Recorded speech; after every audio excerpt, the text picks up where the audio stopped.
I'm Jordan Wellington. I'm a partner in the firm VS Strategies, which is the public affairs affiliate of the Vicente Sederberg law firm. I've been working in cannabis policy and regulations for about almost 10 years now. I ran essentially implementation of legalization for Colorado in 2013, working at the legislature and then the General Assembly, helping shepherd the bills through, and then worked at the Marijuana Enforcement Division, writing all of the regulations that govern the industry. Since then, I've been with Vicente Sederberg, or VS Strategies, working on cannabis policy around the country. And I think what I would start out by saying is that I'm not an economist, actually.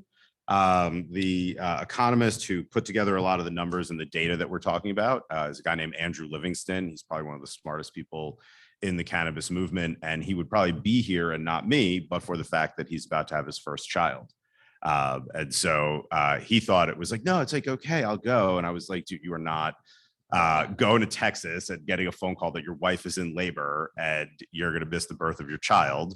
I will pretend to be Andrew and do my best on pretending to be Andrew Livingston here today. And we'll all just kind of thank him for putting all of this information and data together. It is kind of the end of the day. There may be more people in Zoom land listening. It's hard to tell, but there are only a couple of people in the room. So maybe we'll talk a little bit about what the economics of legalization really mean, because everybody's super pumped for Saturday afternoon number talk. And then at least the two folks who are here can ask some questions, and we'll try to keep this light and silly and have a good time to the best we can. And so when I think about the economics of legalization, the economics of cannabis generally, I think that there's a very interesting misnomer. And I actually, was testifying in Pennsylvania at the beginning of the week and talked about kind of the same thing, that there's this idea of, well, what are the economics of legalization? And it's like, they're the same economics that exist now. They're just regulated. It's not as different as people kind of pretend it to be in a lot of ways.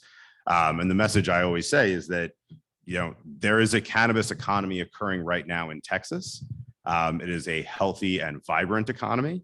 It just is not a regulated economy. And so it is not part of the general mathematics of when you look at Texas's economy or when you look at our national economy, but it still exists. There's a significant amount of cannabis commercial activity going on. And really what legalization means is taking that economic activity that's currently happening and bringing it into the more standard, the more regulated economy. And what that does is it brings a lot more jobs along with it. It brings things like tax revenue along with it, product variation, development, and innovation, because those are not typically the hallmarks of illicit markets.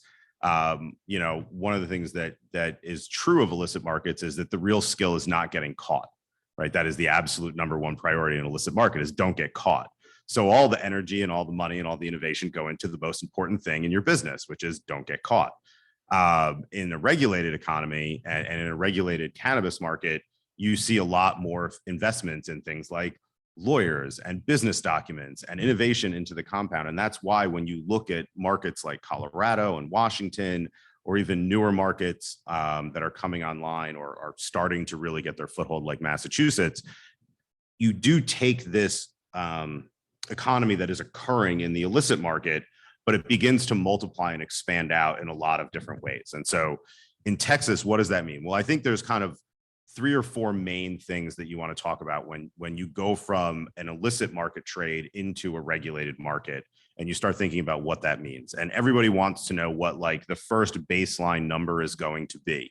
So Andrew, who we talked about before, has been doing this kind of analysis for a really, really long time. And basically right now, a good estimate is there are probably about 1.5 million Texans who consume cannabis on at least a monthly basis. Now, why is a monthly basis important? Well, if you are not what we call a past month marijuana consumer, meaning you smoke weed or consume cannabis in some way once a month, you don't matter from an economic perspective because you are smoking your friend's weed. You are not buying cannabis. So unless you consume cannabis once a month, you don't count from an economic perspective. You're still important. We still love you. Welcome to the party. But you're probably not buying weed. So when we do economic analysis, you don't really matter. So how do we come to those numbers? Well, first of all, you look at what the population of the state is, and then you ask the federal government, the National Institute of Health, actually does a cannabis use survey. And so you can compare what the percentage of cannabis use in Texas is to the overall population. And then you have to bump that up for underreporting, which is about 25%, because if the federal government calls you and says, hey, do you use this illegal drug? Astonishingly, 75% of the people will be honest and say yes, but 25% of the people, for probably very good reason, are like, you know what? I don't trust the federal government, which is usually a good call. Don't trust the federal government. And so you bump that number up. And so right now, you're probably looking at, even using that 25%, about 7.77% of Texans consume cannabis, right, on at least a monthly basis. Yeah. Yeah, basically, they do. So the question was for Zoomland, like, does the federal government just have people like that hang out and call people all day and ask them about what they do? So yes, they do things. They ask them about things other than their cannabis use. You know, but they do a lot of these surveys to understand what the population is doing. And so one of the survey questions is about drug abuse, because obviously all drug use in the eyes of the federal government is abuse, which is certainly an interesting perspective to take. But that is what they're doing. They're trying to get a sense of drug use. And so they do ask these questions. 7.7% of the population in a state like Texas is, in short story, a lot of people. And it'd be interesting to figure out like whether that percentage is even higher, and or when you get into a regulated environment, how does that percentage change? That's also looking at general pop.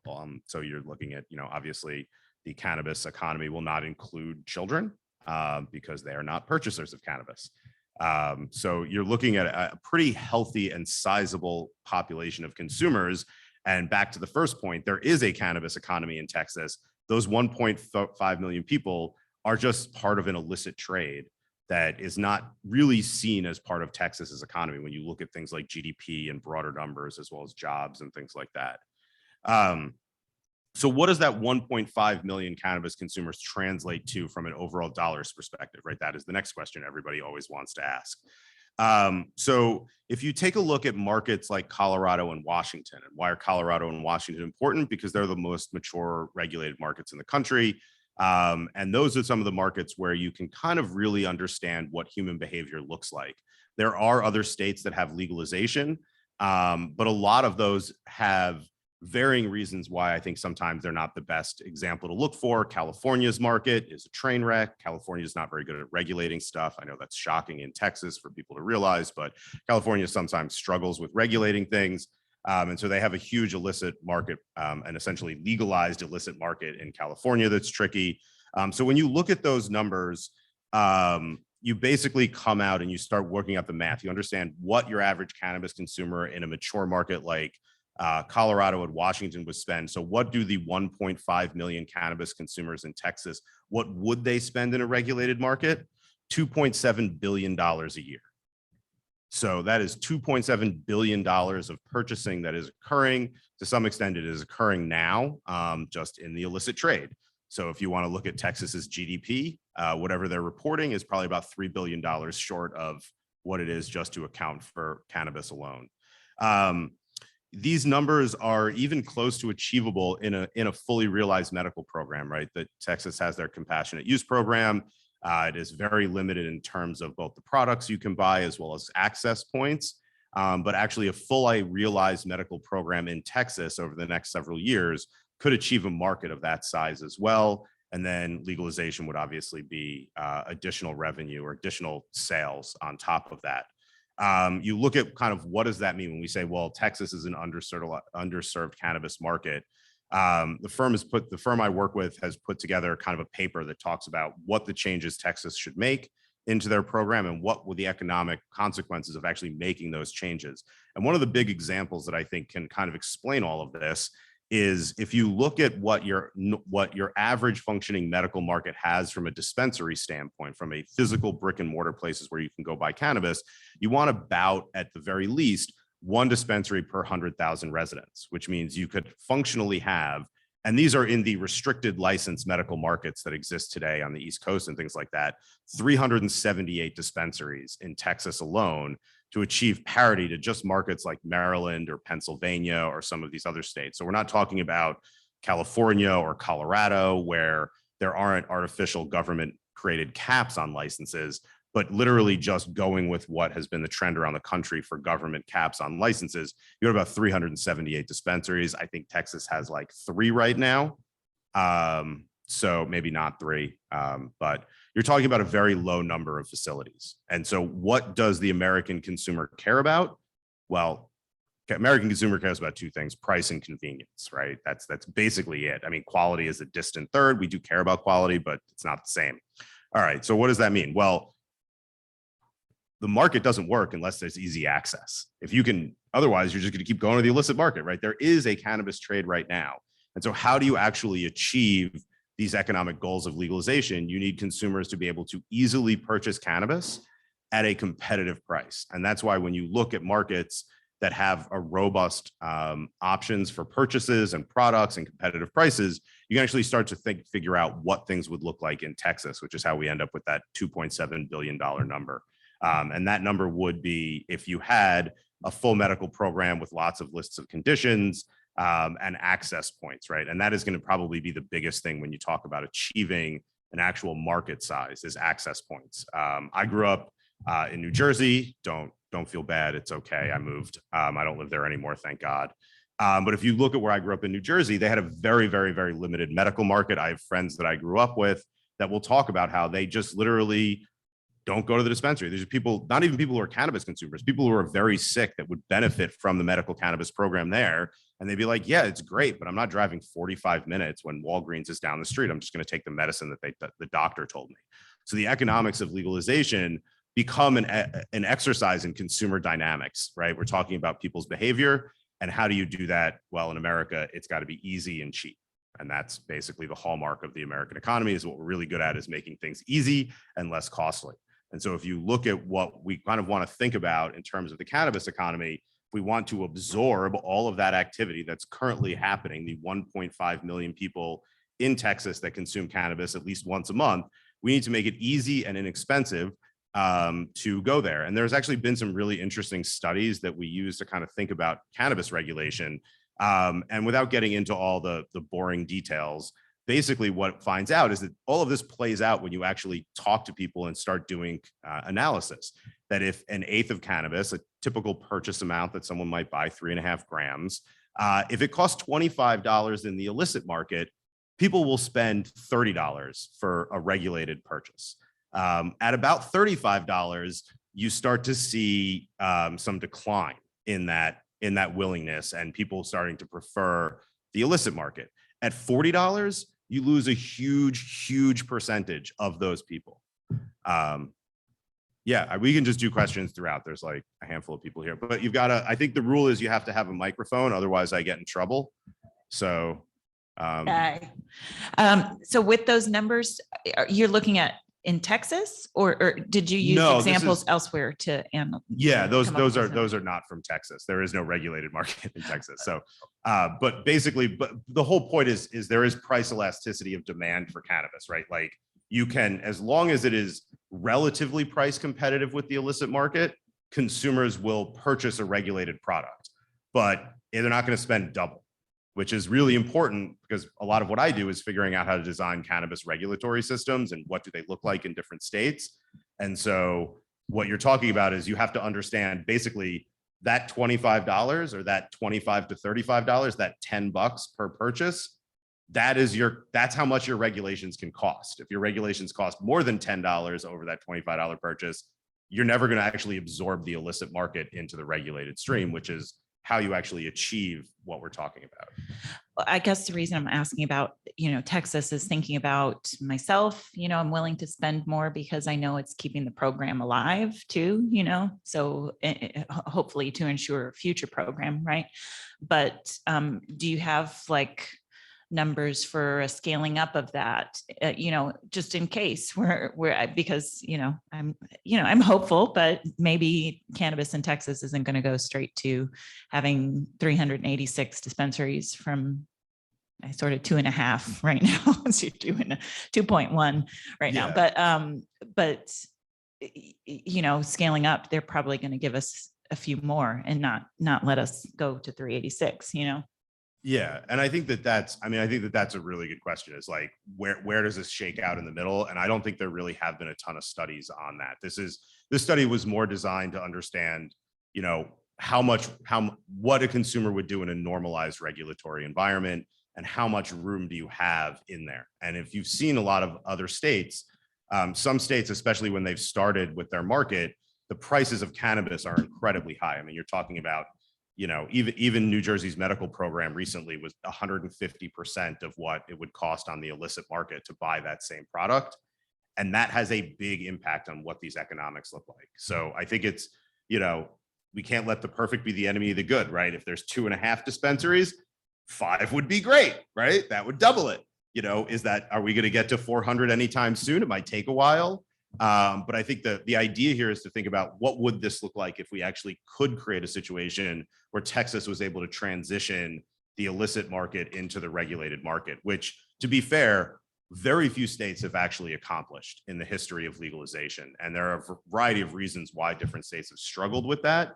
But at the end of the day, I will basically say it always boils down to those two things: price and convenience. And if you have price and convenience, you will very easily absorb the illicit market. If you don't have price and convenience, people have been buying cannabis this entire time. They will continue to find a way. I know there's probably not a hard number on this yet, but is there a maximum kind of excise tax that can be placed on legal cannabis while still keeping that kind of easy and convenient? Because from my view, it seems that states with higher tax rates seem to have a larger black market than those with lower tax rates on cannabis. So yeah, I mean, I think that that's basically what that study shows, right? So if it's $25, once you get up to $35, you lose, I forget the numbers, but you lose like 30 to 40% of consumers. So 10 over 20. So you could probably have about 30% in regulatory cost, if you think about like what that is. And remember, it's not just taxes, right? Taxes are the way the government gets money from stuff, and whether they should or shouldn't tax cannabis is probably a separate question. But it's not just those things that occur. There's lots of other things that the illicit market doesn't have to endure. They don't have to buy security cameras or complicated DVRs to comply with regulations. They don't have the testing program and testing costs associated with it. They don't have expensive licenses from the state. They don't have to only have people who've gone through state background checks and have fancy little badges that they walk around with. So it's not so much about, like, there is kind of that limit, and taxes play a big part of it. But I think sometimes when policymakers think about, well, how much room do I have to tax this product, they forget that their regulations are just taxes with a different name, right? Their license fees are just taxes with a different name. And so you probably have somewhere between 20 to 30%. I mean, I don't think this is right. Like, this is what I would do, right? Like, I'm pretty sure most of you in the room would feel the same way. There is a price premium you would be willing to pay. For me, I think testing and product safety is probably the biggest driver of why I would actually want a regulated product over an illicit product, as well with, I actually like not being a criminal in Colorado. That's pretty sweet. I was 32 when I moved to Colorado. So from 16 to 32, I was like a criminal. And then I've been 10 years of my life almost now not being a criminal. Super awesome. Really appreciate that. Still a criminal sometimes, depending on the laws and other things. But, you know, I'm working on it. You know, so I think that that's a really important thing to think about, though, right? When you look at what regulation in Texas should look like, and why cannabis reform in Texas is so important. Cannabis reform has been taken a hold in a lot of progressive states that like high regulation and high taxes. It would be really awesome for a state like Texas to move forward with cannabis reform, so they could actually take what is probably a more economically viable approach to this industry that is much more free market oriented and much more oriented to lower taxes and not absurd, ridiculous government regulation. And in turn, actually have a much greater opportunity than other places to compete with the illicit market. You guys can just keep asking questions. I have some other numbers I'll spit out. We can make jokes. Oh, yeah, you sort of already answered this, but I was wondering, like, what are the biggest regulatory costs? Like, where do they go? And then also, like, what is a common tax rate that a state can expect to profit from a cannabis market? Yeah. So biggest regulatory costs. I think first of all, you're looking at, I mean, biggest state costs, obviously taxes are a huge part of that and a part of the cannabis industry, especially excise taxes. And they do a great job of taxing things up the supply chain, which is a really beautiful thing because then they hide the taxes from the actual consumer too. So that's like a real classy thing that the government likes to do. So they like pretend that those taxes don't exist and the consumers don't see them, but they do. Testing is obviously a pretty significant cost in our industry. Testing in cannabis is interesting in the sense that it's completely dissimilar to how we handle literally any other consumer good in the entire country. So normally consumer goods go through what are GMP certifications, and you go through facility and process approvals and things like that. In cannabis, we just test everything for a standardized battery of tests pursuant to the government third-party decision. So it's a bit weird, but those costs are pretty significant. And then there's a lot of inventory tracking costs. Most states have a fancy state mandated inventory tracking program that comes with all kinds of not only really hard costs to use the program, but a tremendous amount of labor resources that go into managing it. And then you have things like security requirements, fence requirements, facility requirements. You have barriers to entry to the marketplace by requiring people to get badges and background checks to work in the industry. Well, barriers to entry into the labor pool reduce the number of people in the labor pool and increase costs on what people are getting paid. So it's a lot of both direct and indirect regulatory costs that we see kind of driving up the cost. Now, the other side of it is you're not paying a risk premium, right? When you purchase something in the illicit market, you are paying a risk premium. That is almost a government driven cost, right? The risk of me having to go to jail for this means I'm going to charge you more than I would if I didn't have to go to jail for this. So you do get some of that in the illicit market as well. But that's more of an indirect one. And then you asked about what can you expect? So that's great. That was like the leading question to the next data bullet point is what would Texas actually get from a revenue perspective if they did legalize and we did have this market? So you're looking at about $550 million a year in tax revenue. And that is based upon like kind of standard, okay, somewhere give or take, the taxes will come to about 20% of what the actual market costs are. So you look at Colorado, you look at Washington, you look at a bunch of these other states, and you kind of figure out somewhere in the middle, you're going to land at around a 20% rate. Maybe it should be lower. There are probably a lot of good reasons why it should be lower. But if you do have that rate, you're looking at about Texas is funky because you guys do everything in 2-year cycles. So it's $1.1 billion per biennium in new state revenues. And the legislature meets twice a year. So a lot of the budget numbers are thought about in 2-year cycles.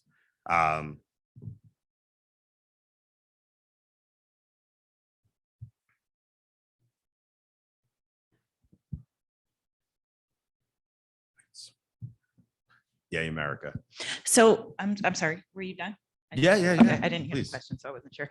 So sorry, I came in late, so I don't know like exactly why the studies were done, but I'm interested in this this panel because of my advocacy work. And so I'm always looking for new things that I can talk to legislators about. So I love that that number is a great number to talk to them about, but I'd like to know if your firm also evaluated, like something that I've talked with legislators about pretty frequently is that, you know, the Texas Medical Center is a big draw for, you know, it's not just all of those people that are employed by the Texas Medical Center, but a lot of people come to Houston to get medical treatment from a lot of places around the world, and they have for decades. And so I feel like this is something, I'm from the Houston area, so something I talk about regularly is that, you know, do we really want to lose our edge as the innovators in healthcare?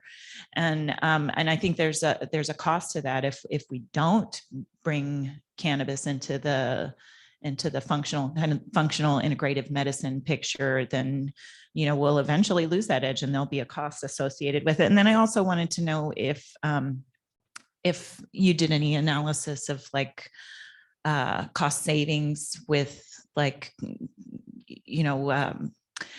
Texas doesn't have great Medicare supplementary care, but like with reduction in opioid prices, opioid costs for the state and stuff like that. Yeah. So dealing with those I'll deal with those. There were only a couple of people in the room when I started. I need to preface all of this by saying I am not the economist that does all the spreadsheets and all the math. Andrew Livingston is the person who deserves all the props for this, but he is about to have his first child. And so I'm the one that took the trip from Denver because God forbid he was here and his wife went into labor. That would be bad. So we all should thank Andrew Livingston and not Jordan, because I am here. I'm just the talking head. I do a lot of public policy work, so I deal with what all this stuff means in reality, but I'm not going to pretend that I'm good at Excel or spreadsheets and pulling all these things together.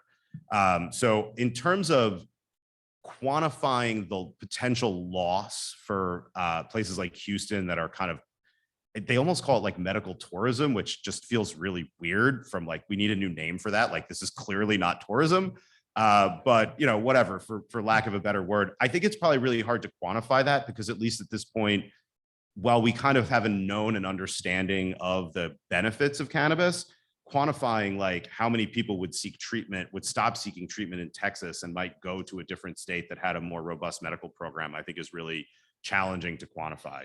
In terms of like savings, there are a lot of savings that come with legalization. And some of that is through Medicare and Medicaid, based on studies and estimates. And these are a lot trickier to figure out. You're probably looking at in Texas hundreds of millions of dollars in savings. Those are harder to quantify because we don't necessarily always have the best data on kind of how much substitution is occurring, where all of that stuff is going. But it is significant. What's particularly interesting in cost savings, and what Andrew did break down, is the criminal justice savings, which are absolutely like some of the most fascinating thing I've ever seen him do, where he went through and figured out, okay, we know how many low-level possession arrests occur in Texas on an annual basis.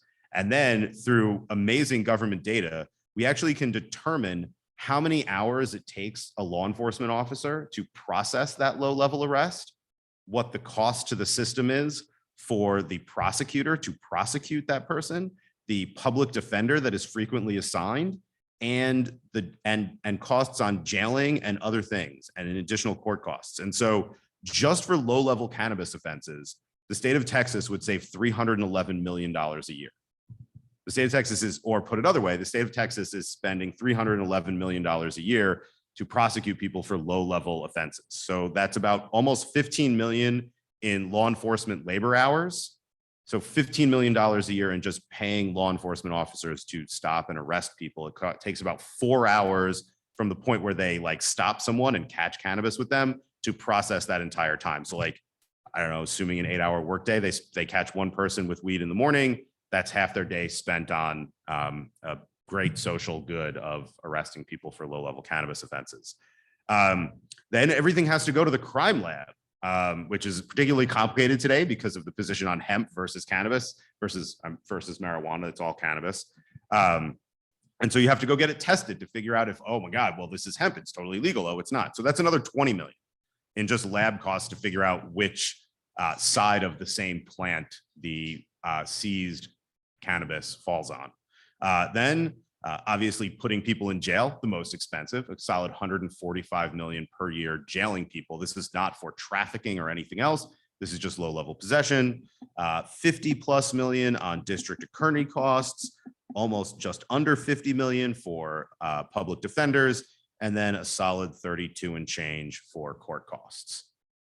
So those are a little bit easier, I think, to quantify than some of the Medicaid and Medicare substitution. But you put those two together and you're, I don't know, let's say roughly 500 million.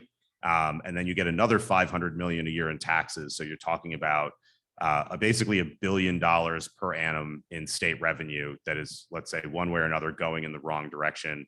I'm not the biggest believer that the government's good at spending money. But I'm going to go on a limb and say they could probably find something better to use that $1 billion on than they're currently using it on, whatever that state decides it should be. I think this is a good time to talk about that.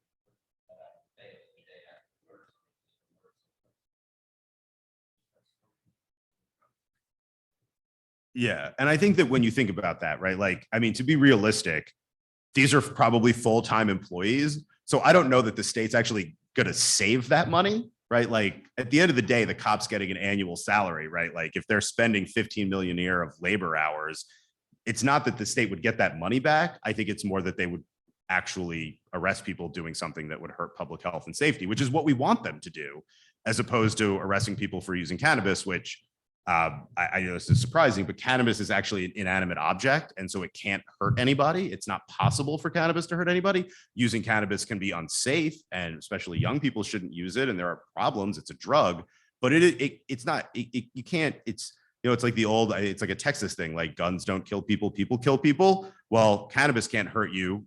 People using cannabis irresponsibly can hurt themselves, but typically not the general public. So yeah, you're talking about a massive kind of probably improvement in public health and safety by taking those resources and spending them in situations where people are actually engaging in dangerous activity as opposed to using cannabis.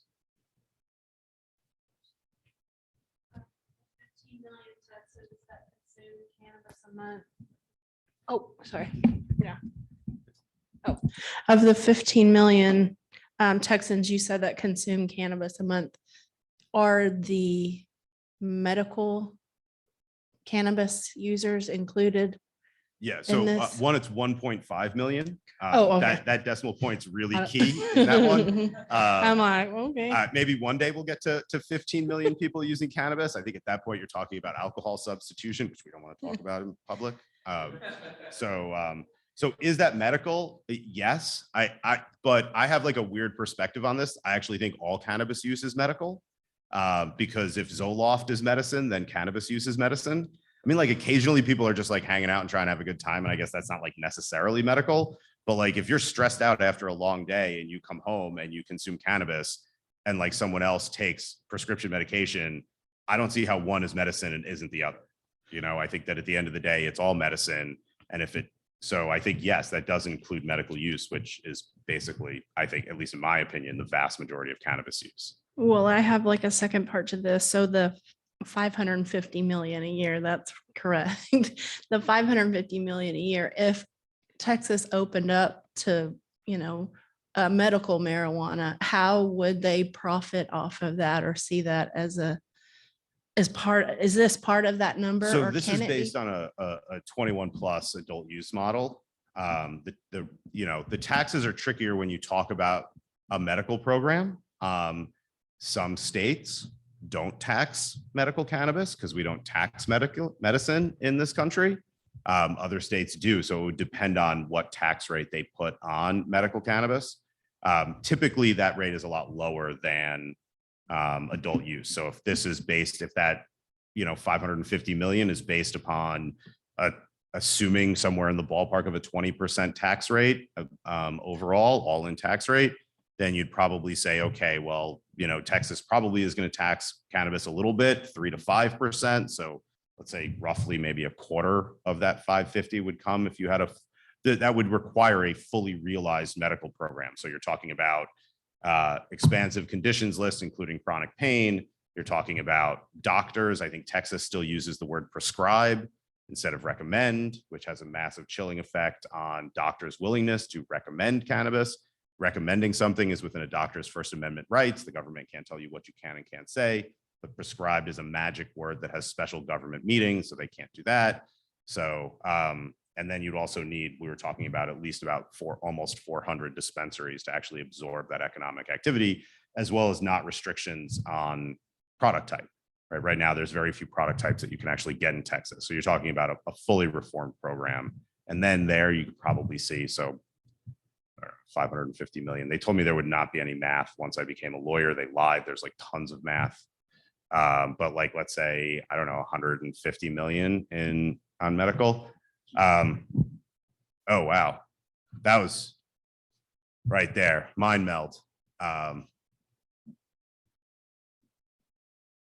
Okay, I have a question. Have you thought about the amount of employment or, that this new industry is going to give? Because at the same time, it has a ripple effect of reducing the unemployment cost for the state. Yeah. So because the more people you have employed, the less the state is going to pay for the unemployment insurance. Yeah. So that's perfect. That is the last number. So I get to close my laptop now, thankfully, which is what I've really been looking for since I woke up this morning, is to not look at numbers anymore. So you're looking, if you look at probably the 3 best comparative states for Texas right now, which comparative is relative, but we're looking at the data we have: California, Washington, and Colorado. Texas would have probably around anywhere from 20 to 40,000 direct jobs in the cannabis industry. That does not include induced jobs, right, which are much harder to math out and kind of game out in terms of what would happen. So that's people who work at a cultivation, manufacturing, retail, or testing facility. You're talking, in Colorado, we're at about 35,000 jobs. Colorado has a much smaller population than Texas, although we have a lot more past month marijuana consumers. So maybe that's where the rub is. But you're looking at probably, I'd say, on the higher end of that, but you're looking at about 20 to 40,000 jobs. And those are just direct jobs. So people like me that do government affairs and public policy work, I'm not counted in that number. People who are contractors, security experts. I mean, the number of jobs and things, and those are just jobs of people who are focused on cannabis. Then you think about your landlord and all of the commercial property and real estate. So you're talking about a tremendous, tremendous number of jobs that are created. Now, created is an interesting term, right? Because there are people in Texas right now, I know this is taboo, that make their living on the cannabis trade. So some jobs will go away, or hopefully some of those jobs will still be retained by the same people that were doing them now. They would just be counted as jobs. But, I think sometimes there's a bit of misnomer where it's like, oh, there's going to magically be 40,000 new jobs. Well, there's probably thousands of people in Texas that make their living and pay their rent and feed their family selling weed. Like, it's got to come from somewhere. Those 1.5 million people, they're smoking weed in Texas right now. So they're getting it from somewhere. It's not magic. Well, it's kind of magic, but it's not magic and growing it. Well, I think another effect that we're going to see is that there's not going to be illegal importation or illegal shipments of marijuana into the states because it's going to be legal. So the incentive to bring marijuana from Colombia or Mexico or anywhere is not going to be as high or there because it's going to be legal. That means at the same time, the customs, if someone wants to import the leaf or the raw materials from a country, customs is gonna get a revenue by the importation taxes that they're gonna have to charge for that importation. So that's another aspect or benefit that we might see by doing this. It's just my personal opinion. Yeah, I mean, I think that's pretty true. I think that what you'll probably see is at some point Texas will follow the rest of the country and reform their taxes, their cannabis laws. At that point, you're probably looking at an intrastate market where all the cannabis that we're talking about is being grown in Texas, processed and extracted in Texas. It's obviously got to be sold in Texas, no matter where it's coming from. So those are a lot of brand new jobs. At some point, the federal government will get its act together. I don't think we should wait around. It's going to take a while. And eventually you get interstate commerce. And then it becomes a question of whether Texas is a net importer or exporter of cannabis and cannabis goods. Texas is pretty good at producing stuff, probably a decent chance that you would be a net exporter, but that obviously is going to be driven more by the regulatory environment than anything else because regulations control this industry. So how many licenses are there going to be? What are those costs? What do those taxes look like? If you want to try to have the potential to be a net exporter of cannabis and create a market where if interstate commerce was legalized today, you'd have a very hard time being a net exporter. You should look at California. California is a good way to learn what not to do in cannabis regulation a lot of times. And so, they do have a regulatory structure and a tax structure there that would probably actually make them uncompetitive in an interstate market because they have really high excise taxes on their products. And then what you're talking about in terms of customs is the eventual reality that the entire world will probably, or at least a good chunk of the world will legalize cannabis, right? We were the ones who forced the entire world to make cannabis illegal in the first place. So if we drop this nonsense, a lot of other countries will. And then it's going to be a very interesting question when you get into a global trade of where cannabis is going to be cultivated and extracted and things like that. I feel like there's probably some folks in Colombia and other countries in South America that might want to produce and extract cannabis there. So, it's going to definitely create this opportunity for Texas. The tricky part is the longer time goes on and the more entrenched business assets occur outside of Texas and investments occur, it's going to be harder and harder and harder for Texas to achieve the largest piece of the eventual pie that would exist. So, you know, time is money, and the more time Texas takes to move forward, probably in theory, at least temporarily, the lower slice of an international market they would end up getting, because there's other states and other countries that are moving much more quickly on the reform front. So those are all the numbers, and we can just like ask questions until everyone's sick of hearing me talk, which I don't know if my wife usually has about 5 minutes of patience. So we're already doing way better. So one of the things I would like to point out about Texas is we've got a lot of innovators here, and we do have a lot of great products that, especially coming out of Austin, like, so that are cannabis related, but still not cannabis, you know? So I think, you know, we still have some, we're getting the pie, some of it, a little piece. And there's tremendous innovation occurring in the hemp space right now, probably in Texas as well. You know, I mean, really, hemp and marijuana are the same thing. It's divided by a largely arbitrary legal distinction that predates even the use of any cannabinoid other than THC. So when you think about what's going on in Texas, there is tremendous innovation in the cannabis space. Unfortunately, it's in a very oddly regulated hemp market, which is challenging, I think, for the people in that industry. But there is innovation, and that's really where I think you're going to see, especially in a country like ours, like, where is our slice of the economic pie going to best come from in an international market? It's going to be coming from innovation. It's going to be coming from identifying these minor cannabinoids and figuring out their potential medicinal and therefore economic value. Yeah, I just had something to add to that too. I think that the restrictive nature of all of our laws has forced us to become more innovative quicker than other states with looser laws. And so we have had to figure out how to make different cannabinoids and also really push past just THC and CBD.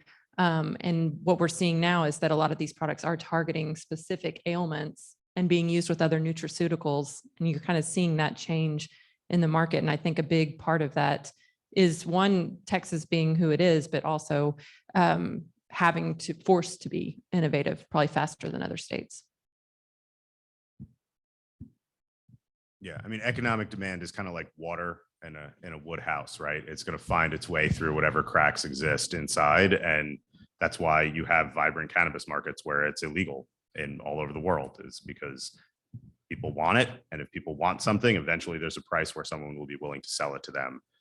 In fact, there's a lot of like joking stuff about how the purest markets and the purest, freest markets of all are the illicit markets, because it's the market the government's basically not involved with and not screwing around with. So in a lot of ways, you kind of can see the reality of human behavior.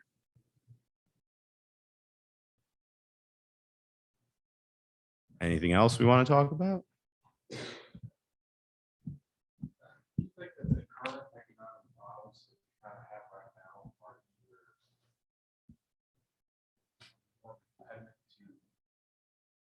Changing the way we think about cannabis, level. What I'm getting at is that players that like the status quo and they don't want to change to be able to lose either their market share, their structure, or whatever they have in place already. Do you think that it become more of an impediment change, or do you think that's really more? So basically the question was like, do the current economic structures in the country, are they impediments to cannabis reform? I think at the beginning of the cannabis reform movement, yes, to some extent. I think that was true. I think that the scales are balancing a lot more over time. So, you know, when you look at, well, who would not want cannabis reform to occur? Who has concerns about cannabis reform? There is obviously potential displacement with various industries that currently have kind of certain dollar share of the American wallet, if you will, that could stand to lose some, whether that's pharmaceutical industries or alcohol or some of these other ones. But, you know, are they really actively lobbying against cannabis reform? You know, I don't know that that's really where they're spending their time and their energy. What has happened though is, this is America. And so over time, as cannabis became professionalized and regulated and more legitimate business, rich people started investing into cannabis, right? Well, the more rich people that are invested in cannabis, the less likely the federal government is going to crack down on cannabis. Like why Donald Trump was elected and put Jeff Sessions in as the attorney general. Pretty sure Jeff Sessions would have loved nothing more than to go after the cannabis industry. Like he's, that guy's got like a bit of a blood feud. Okay, well, why didn't he? Because there's a lot of people who are very wealthy and well-to-do and within the power structure of our country who have a lot of money invested in the cannabis industry. And so I think economics, like all things in America, are actually going to be the thing that ends cannabis prohibition, right? It's going to be the fact that now all of a sudden this is a big business. Now there's a lot of people with wealth and power that are invested in this. And that is really the greatest bulwark against significant enforcement and significant issues, regardless of who is president and who is the attorney general, because at the end of the day, there are people who are golfing with these people who are like, whoa, whoa, whoa, hey, I would prefer you not go after them because I have lots and lots and lots of monies with zeros at the end of it invested into these businesses. And so I think economics is going to be that one of the things that creates this sea change over time. Yeah, this is a sort of vague question, so I apologize, but to take a step down, if a state has it illegal on the state level, what can a local government do regulation wise or for their economy in regards to cannabis? Do you know? I mean, economically, it's very challenging. But what we've seen kind of be at least semi-effective and helpful is you can have laws or citizen initiatives where those are available to you to make a drug that is illegal at the state and federal level the quote lowest law enforcement priority, which is actually where Colorado started. A lot of the work in Colorado that led to Amendment 64 were local initiatives, not statewide initiatives that were designed to make cannabis not like legal in Denver per se, but by making it the lowest law enforcement priority, then law enforcement needs to justify why they would be spending a huge percentage of their budget on something that's not a priority, and in turn shift those dollars to more important things. That's what Denver did with psilocybin. There was some big articles about Denver legalized magic mushrooms, and it's like, well, they didn't legalize it. It's still illegal in the state of Colorado, but it is the lowest law enforcement priority.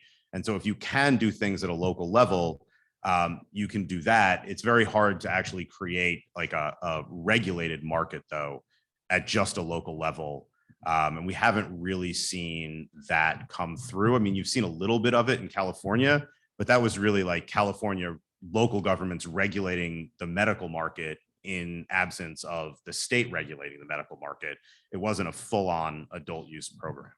So I think it's hard that you can do some of that stuff with lowest law enforcement priority. And there are things that you can do. I know Austin has something coming up, I think, around legalization in May-ish, if I'm doing my best for Saturday afternoon remembering. And then I think Denton also.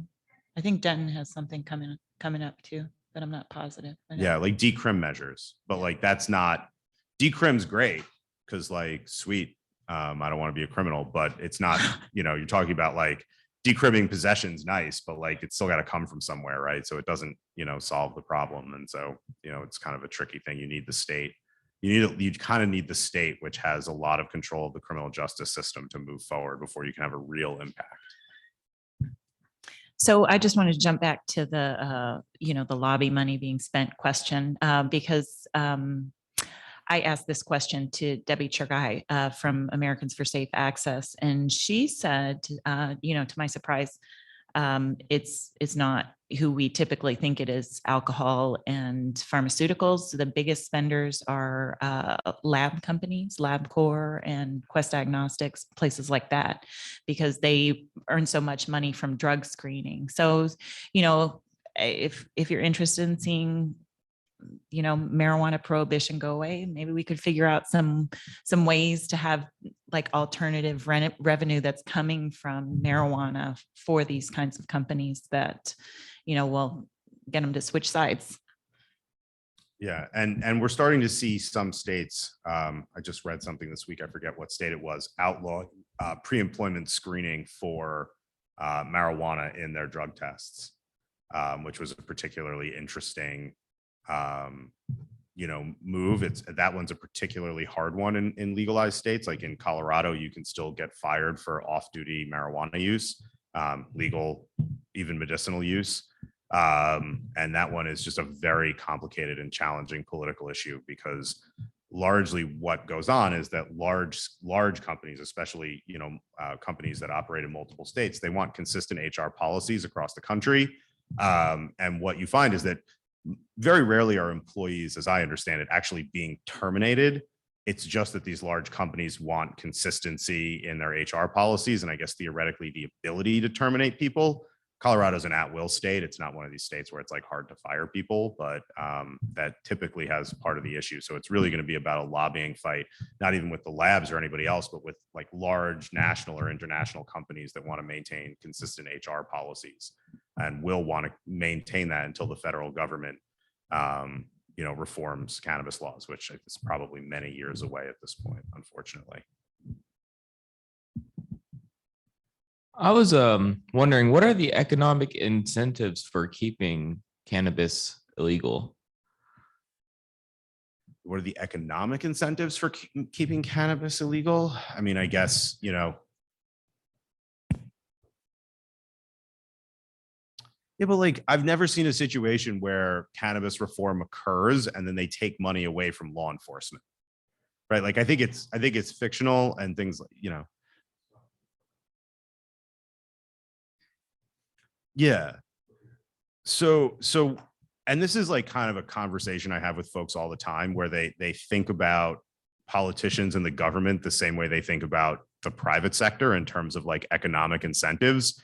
And I always try to, especially a lot of our clients that don't have a lot of, sometimes our clients have a lot of experience dealing with government, sometimes they don't.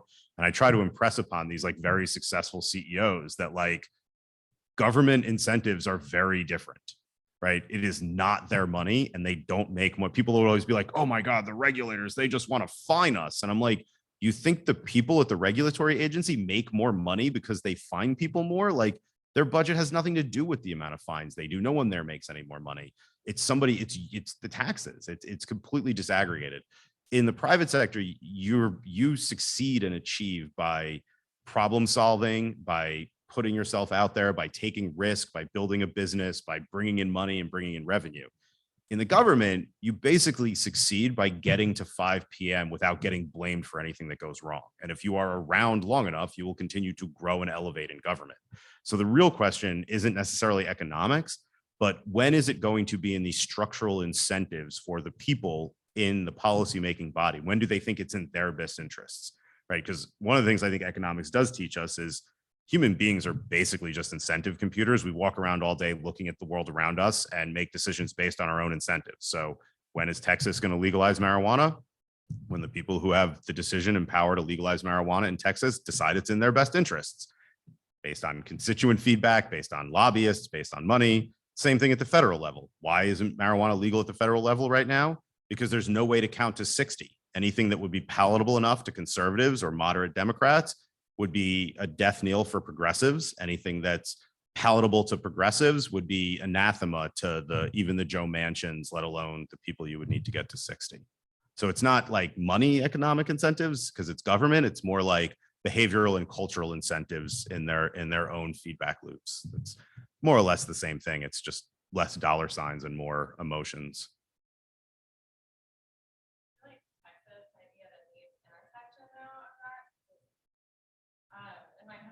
So I know that there's a lot of Serious. money pumped into the prison industrial complex in Texas. So I don't understand necessarily where we have motivation to like take people out of that system, because that system seems to be privatized and making a lot of money for people. Yeah, they're obviously private prisons have done a wonderful job in our country lobbying to increase the number of nonviolent drug offenders who have been locked up in the past. And that doesn't help a lot of the people who work on drug policy reform do their job effectively, unfortunately. And Texas may be a little bit of an outlier. But at the end of the day, I think, it's really going to be about when enough of the voters and the citizens of Texas make this a priority issue for their politicians, which, hopefully will be soon. I think a bunch of us will probably be down there in 23 suggesting that this is in their best interests, and people like weed more than they realize, which turns out to be true in just about every state that moves forward. But yeah, the prisons don't help. That's for sure. So I think in my experience in advocating in Texas, so a big opposition in Texas is the Texas Sheriff's Association. And I really honestly feel like there's an economic incentive, and I've been told by law enforcement, because of the way Texas law enforcement is structured, with having sheriffs who are elected officials over the county, they don't get very much budget. So these places that are really rural, they really depend on, I'm drawing a blank on the phrase for it, when they seize your property to, yeah, civil forfeiture. Yeah. So for civil forfeiture, they depend on that for their budgets in all these really rural areas. And I was told this by my sheriff, and my sheriff is, he's actually opposed to prohibition, and vocal about it, but, not vocal enough against the Sheriff's Association. But, he was the one who explained this to me about how the rural areas have, it's just the way it's set up in Texas. It's really unique in the country. And that I would ask a lot of questions about that, because I don't know that actually makes sense. Like I mean, they might be funded by civil asset forfeiture, but when the government in Texas seizes weed, they can't then sell it, right? They have to destroy it. No, but they get to, like, if it's somebody who's selling weed, they get to take the whole house. They get to take Right. They could seize the house and the bank accounts and some of those things and the cars, but I mean, but they depend on that for their budget, especially places where they're going to be, coming from New Mexico. 25% of their budget. Well, I think we probably can plug that budget hole with tax revenue. Yeah. So I mean, I get it. I guess, yeah, they have all the other stuff that comes with it. I just don't.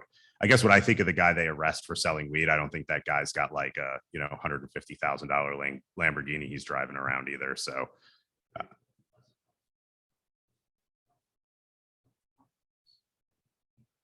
yeah, but I think any argument that involves law enforcement having a reduced budget is probably a tricky political thing in our country.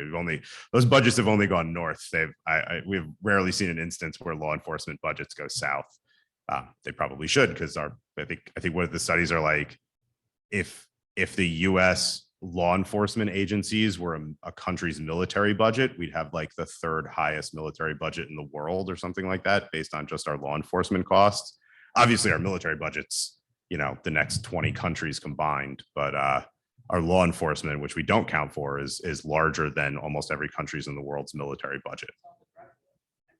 Right, because we live in a police state, even though people don't like to talk about it, because that's also where all the military offloads all their extra equipment, right? They sell it to local law enforcement because they really need military grade weapons to police the citizens.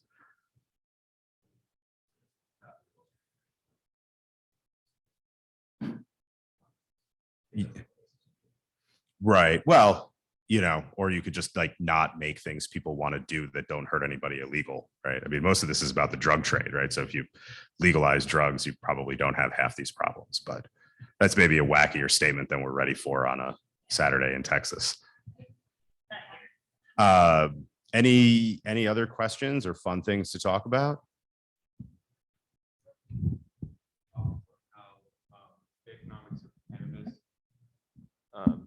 Could extend into the economics of other narcotics in our country, or like to legalize other drugs, or yeah, I mean, I think basically once you prove that you can actually regulate drug A, it's a lot easier to argue, hey, we could safely regulate drug B, right? I don't think psilocybin reform and other psychedelic reform would be occurring around the country the way it is if cannabis reform was a train wreck. Right? Like if cannabis reform wasn't working and wasn't being shown to actually be functional, what you've seen now is that a lot of states have moved forward. I mean, Oregon had a ballot initiative. Even in Utah, the Utah legislature passed a study commission to determine how to regulate, if and how and if they should, what way should they regulate psychedelics for mental health and things like that. It's pretty crazy. Like Utah, like that's not exactly the progressive bastion of the universe. So I mean, what you're seeing is that it's like everything else. Once you prove that what you've been told is dishonest, you start to question everything else that person told you. So when the government said, no, these things are dangerous and we can't regulate them and they must be illegal. And then all of a sudden, well, we were like, okay, well, it doesn't really make sense for cannabis. So we start regulating it and it works out pretty well. You start asking, well, what else has the government told us is so evil and dangerous that we can't possibly regulate it? It must be criminal. And it turns out, probably pretty much all the drugs probably could be regulated if we wanted to and had the political will. So I think it creates this kind of not just momentum, but validation, really, that this is possible and it can work and it can yield better public health and safety outcomes, which is really what I think we all want at the end of the day. I had a question on you mentioned alcohol alternatives. Have you guys done much research on quantifying any type of economic impact on a lot of the big beverage companies kind of stepping into a non-alcoholic sector, and what that could mean for that industry? I mean, I'm not aware of any that I've ever seen. I think it's a very interesting behavioral question about what happens with alcohol consumption and alcohol sales when you have when you have parity. But I think it's important to note, we do not have parity. There's nowhere in the world where cannabis and alcohol have regulatory parity. In Colorado, where we're almost at a decade from our legalization constitutional initiative, we do not have parity. It is not remotely the same. Colorado, which is like one of the first places to do this, you basically don't go to jail for smoking weed at your house and you get to go to the liquor store, and that's it. There is no social consumption of any real specific thing to speak of, right? It is still illegal to consume cannabis in public. It is still illegal there are now just starting to be hospitality. We passed a law in 2019 that would have created licensing for cannabis hospitality, essentially bars and restaurants that serve cannabis instead of alcohol. The local governments needed to opt in. And then we had this little pandemic here that's kind of jacked up the entire restaurant industry. So we have not seen investment in innovation. And so it's going to be really hard to understand how people will behave until we have that, right? Until I can go out to dinner with my wife and go to a restaurant that serves cannabis instead of alcohol. Or in an ideal world, you can actually just choose and hang out with your friends and be an adult, because most of the time when the government tries to tell you what to do, they don't do a very good job. And instead they should just let people be adults. But I mean, I always joke with my friends, there's still at Red Rocks, the concert venue near Denver that's very famous. There's still a sign on their little TV screen every time you go there: the consumption of cannabis is illegal. You cannot smoke weed here. And it just flashes all night. And it's like, well, we all know no one's listening and everyone's been smoking weed at Red Rocks for a very long time. But I always tell my friends, and the law firm I work with is the people who created legalization there, and we're the ones that kind of do this stuff. Marijuana is not legal until we don't see that sign anymore, until I can go to a concert and actually just be like an alcohol consumer. We haven't really legalized cannabis, right? We are not criminals anymore, and that's super sweet, but we are still second-class citizens. And this relates to not just, silly things like going to concerts, which are very important, but also, it's permeated. Cannabis prohibition is permeated through our entire system and structure. You're talking not just employment rights, housing rights, parental rights. You can still lose your kid. I have friends who are cannabis advocates at the Capitol, and medical cannabis advocates that have had child protective services come to their home, basically largely in response to advocating for patients' rights at the Capitol. Well, if your kids can be taken away from you, how is that legalization? How is that parity to alcohol? It's not treated the same way. And so until we have that, until we have this lack of discrimination, I don't think we'll ever know what substitution really means, because at this point, maybe you have an ugly divorce going on and you're consuming alcohol because if you started consuming cannabis, your former spouse could use that as a weapon to take your kids away. And I've got a kid at home. That's the be all and end all of my day. Every day I wake up and when I go to bed, and everything else is kind of noise in the background. And I think we need those kinds of rights. We need really equal rights and parity of rights until we can really see what is going to happen with alcohol? My guess is, you know, people will probably consume both of them, but a lot less alcohol, which is probably a heck of a lot safer for society. But I don't know. We'll have to wait and see until we have real parity, which will be awesome, by the way. I mean, the idea of being able to go out to a nice restaurant. I was having dinner with some friends in Austin last night, and that's literally what we were talking about, is when the day comes when you can go out to a restaurant and like a sommelier for wine would come by and be like, actually, we would recommend this like cannabis pairing with your appetizer, and you know, this is much better with your dessert and all of that. And that would be really wonderful. But we're probably a little ways off for something like that.